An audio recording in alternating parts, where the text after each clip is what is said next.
I usually start the build with the frame. You'll need a 2mm hex driver or key. Open every package and find the bottom plate. We also need the two small pieces that resemble the front and rear sections. Insert the smallest screws and secure them with the standoffs. Make sure the screw heads sit flush inside the recesses. Don't tighten everything yet. We'll do that later. Now take two arms, the short standoffs, and this plate. Insert the long bolts through the holes from below. Then place the arms and top plate over them. I find it easier to connect everything with the standoffs first.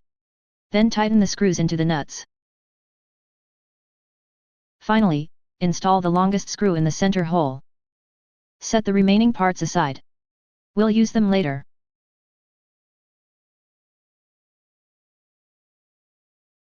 This is the most challenging part of the entire build. If you have trouble soldering, watch my earlier soldering tutorial. I like to solder the power leads at a 45-degree angle.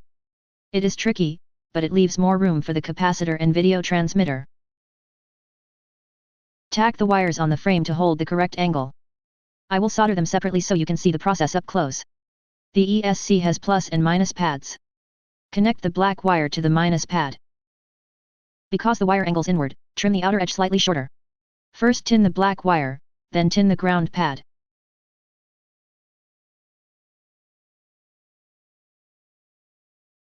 The ESC gets hot while soldering, so use cardboard to protect your fingers. Use your largest soldering tip and set it to 380 degrees Celsius. Add some flux, then solder the wire. Make sure the solder melts on both the pad and the wire. Do not worry if the joint looks rough. We will fix it later. Now repeat the process for the positive connection. It draws less heat, so this joint is easier to solder. If the ESC gets too hot, let it cool for a minute before continuing.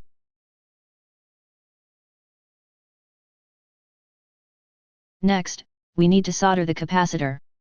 I am not using the small capacitor supplied with the kit. Instead, I am using a larger capacitor with the same rating. Trim the leads, leaving about 10 to 15 mm. Correct capacitor polarity is extremely important. Otherwise, the capacitor could explode. Look for the large minus marking on the capacitor body. That leg must be soldered to the minus pad. Start with a little solder to hold the capacitor in place. Then melt everything together to form a strong joint. The finished result should look like this.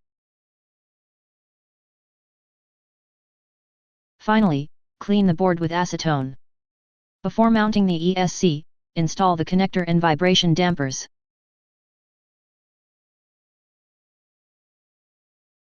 I also like to add a nut to secure everything in place.